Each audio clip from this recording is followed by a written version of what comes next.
আল্লাহ সব নবীদেরকে নাম যখন দিয়েছেন কোরআনে ভিন্ন ভিন্ন নামে রেখেছেন, মানে নাম ধরে ধরে রেখেছেন।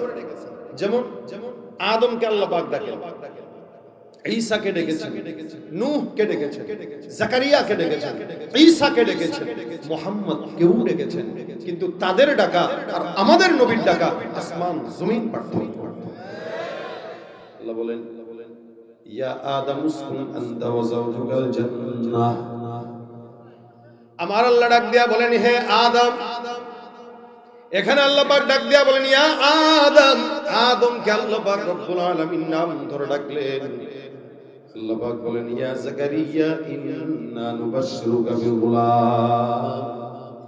জাকারিয়া নবীকে আল্লাহ পাক রব্বুল আলামিন নাম ধরে ডাকলেন। আল্লাহ পাক বলেন, ইয়া ইয়াহইয়া খুযিল কিতাবা বিকুওয়া। ইয়াহইয়া পয়গম্বরকে আল্লাহ পাক রব্বুল আলামিন নাম ধরে ডাকলেন। আমার আল্লাহ বলেন, ইয়া নূহ ইহবিতু বিসালামিন মিন্না ওয়া বারাকাতিন আলাইক। এখানে আল্লাহ পাক নূহ পয়গম্বরকেও নাম ধরে ডাকলেন। আল্লাহ পাক রব্বুল আলামিন বলেন, ইয়া মূসা লা তাখাফ। এখানে আল্লাহ পাক রব্বুল আলামিন মূসাকে নাম ধরে ডাকলেন। আল্লাহ পাক বলেন, ওয়া জাকারিয়া ওয়া ইয়াহইয়া ওয়া ইলিয়াস। এখানেও আল্লাহ পাক রব্বুল আলামিন জাকারিয়া, ইয়াহইয়া, ইলিয়াসকেও নাম ধরে ডাকলেন। ওয়া ইব্রাহিম ওয়া ইসমাঈল ওয়া যাল কিফল।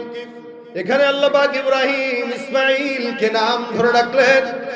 আমার আল্লাহ পাক রব্বুল আলামিন জায়গায় জায়গায় যত নবীকে ডাকলেন, সব নবীকে আল্লাহ পাক রব্বুল আলামিন নাম ধরে ধরে ডাকলেন।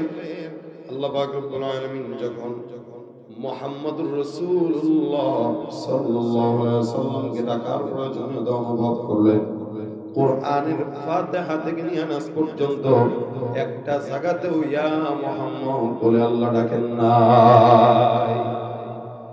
আমার আল্লাহ পাক সব নবীকে নাম ধরে ধরে ডাকলেও আমার নবীকে নাম ধরেন নাই।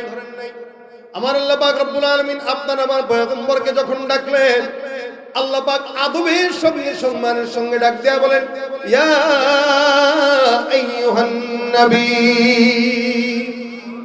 এখানে আল্লাহ পাক রব্বুল আলামিন নবী বলে সম্বোধন করলেন। আল্লাহ পাক রব্বুল আলামিন কখনো কখনো আমার পয়গম্বরকে রাসূল বলে সম্বোধন করলেন। আল্লাহ বলেন, ইয়া আইয়ুহার রাসূল। আল্লাহ পাক কখনো কখনো নবী বলে ডাকছেন, কখনো কখনো রাসূল বলে ডাকলেন।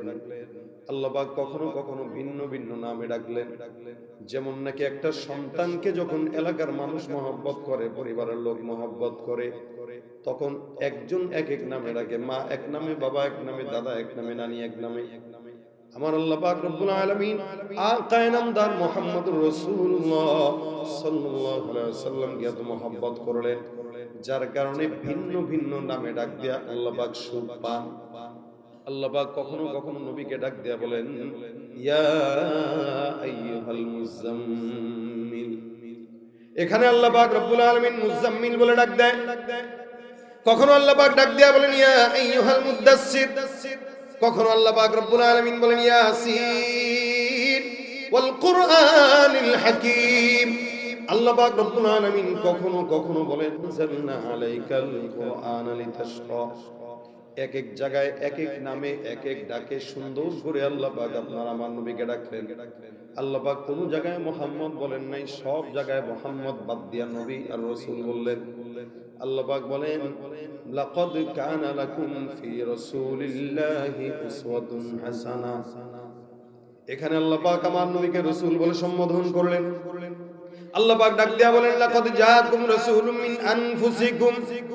এখানে আল্লাহ পাক রাসূল শব্দটাই ব্যবহার করলেন। আল্লাহ পাক রব্বুল আলামিন যদিও কোন জায়গায় মুহাম্মদ শব্দ উল্লেখ করলেন, কিন্তু ওই জায়গায় মুহাম্মদের পাশে আবার রাসূল শব্দটাও লাগাইলেন, যার কারণে আল্লাহ বলেন, মুহাম্মাদুর রাসূলুল্লাহ ওয়াল্লাযীনা মাআহু আশিদ্দাউ আলাল কুফফার। এখানে আল্লাহ পাক রব্বুল আলামিন মুহাম্মদের পাশে রাসূল শব্দটাও লাগায় দিলেন। আমার আল্লাহ অন্য আয়াতে বলেন, ওয়ামা মুহাম্মাদুন ইল্লা রাসূল। আল্লাহ পাক রব্বুল আলামিন মুহাম্মদ তো আল্লাহর নবীকে ডাক দিয়া বলেন, মুহাম্মদ তো মুহাম্মদ নয়, তিনি হলেন রাসূল।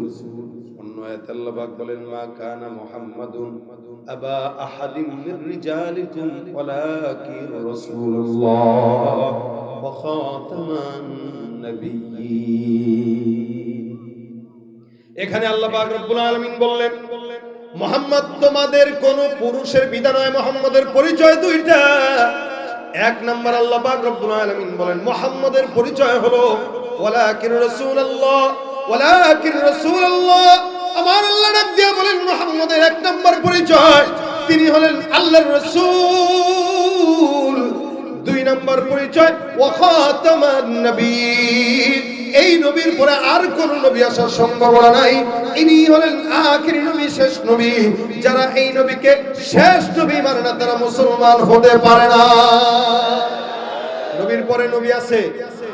আল্লাহর নবী ডাক দিয়া বলেন আমার পরিচয় হলো এমন একটা দেয়ালের মতো, যে দেয়ালের মধ্যে সমস্ত ইটগুলো লাগানো হয়ে গেছে, একটা মাত্র ইটগুলা বাকি। যে ইটটাকে আল্লাহ লাগানোর মাধ্যমে নবুয়তের দেয়াল পরিপূর্ণ করে দিয়েছেন। কিয়ামত পর্যন্ত আর কোন নবী আসার সম্ভাবনা নাই। আজকের সমাজে যারা গোলাম আহমদ কাদিয়ানীকে কাফের মনে করে না, এগুলো সব হলো কাদিয়ানীদের মতো কাফেরের দল। নবীর পরে নবী নাই, বলেন নবীর পরে নবী নাই। সংসদে আইন চাই। এদেশে রাষ্ট্র ক্ষমতার পালা বদল বারবার দেখেছি। মদের আইন পাশ হয়েছে কিন্তু কাদিয়ানী কাফের আইন পাশ হয় নাই।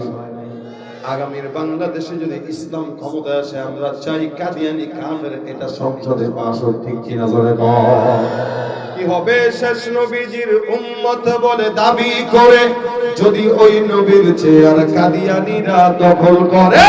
কি হবে? শেষ নবীজির উম্মত বলে দাবি করে যদি ওই নবীর চেয়ার কাদিয়ানীরা দখল করে। নবীজির জন্য যদি রক্তের বহে নদী, নবীজির জন্য যদি রক্তের বহে নদী, তবুও হটবো না এই দাবি থেকে। কি হবে বেঁচে থেকে? অযথা বিদ্যা শিখে যদি না করতে পারি শোষণবিহীন সমাজটাকে। কথা জোরে বলতে হবে কাদিয়ানী কি? ভাইরা আমার, আল্লাহ পাক রব্বুল আলামিন পরিচয় তুলে ধরলেন। মুহাম্মাদের শেষ পরিচয় ওয়ালাকিন রাসূলুল্লাহ ওয়া খাতামান নবিয়্যিন।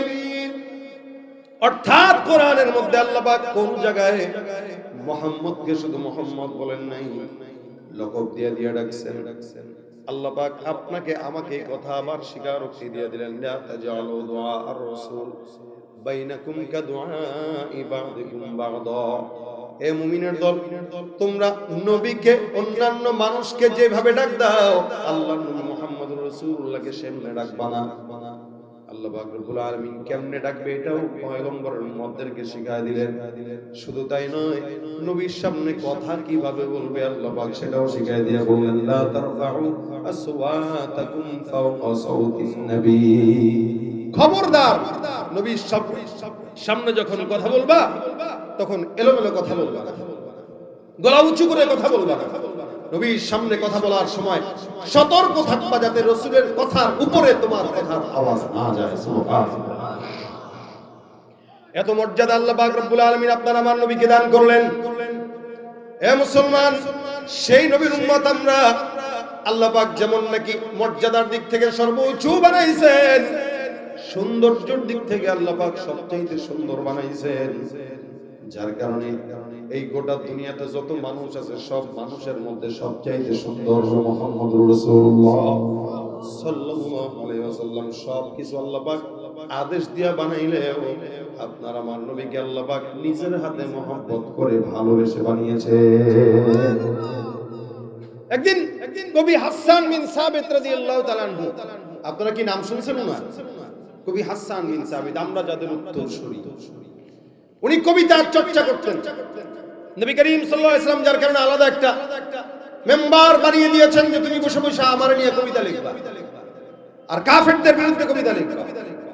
একদিন হাসান বিন সাবিত রাসূলের চেহারার দিকে তাকায়, কি সুন্দর নবী বসা, তো সে নিচে বসা। নবীর ডাক দিয়ে তাকায় তাকায় দেখতেছেন। নবী বলে কি দেখো গো হুজুর আপনাকে? সাহাবা আজমাইন এটাই ছিল। রাসূলের মহব্বতে চেহারায় তাকায় থাকতো। 3 দিন 4 দিনের ক্ষুধা পর্যন্ত নবীর চেহারা একবার দেখার সাথে সাথে নিবারণ হলো। এটা ছিল সাহাবা আজমাইনদের রাসূলকে দেখার একটা প্রেম, একটা নেশা। এক সাহাবীর যুদ্ধের ময়দানে চোখ খুলে গেছে, জিহাদের ময়দানে গেছে তো তোর একটা তীর এসে চোখে লেগে চোখ খুলে গেছে। এই চোখ হাতের ভিতরে নিয়ে রাসূলের কাছে দৌড়িয়েছে, ডাক দেয়া কে রাসূলুল্লাহ, চোখটা একটু লাগায় দেন। চোখ একটা আছে একটা নাই, বুঝেন অবস্থা। যুদ্ধের ময়দান থেকে চোখ হারায়া চোখটা হাতে নিয়ে নবীর কাছে আসছে, হুজুর চোখটা একটু লাগায় দেন। নবী ডাক দেয়া কয় সবর করো, যুদ্ধের জন্য ঈমানের জন্য চোখ হারাইছো তো চোখের বিনিময়ে আল্লাহ তোমার জান্নাত দান করবেন। রাসূলের কথা যেটা, চোখের বিনিময়ে জান্নাত দিবেন। সাহাবী কয় হুজুর আল্লাহর কাছে কি জান্নাতের কোনো অভাব পড়ছে?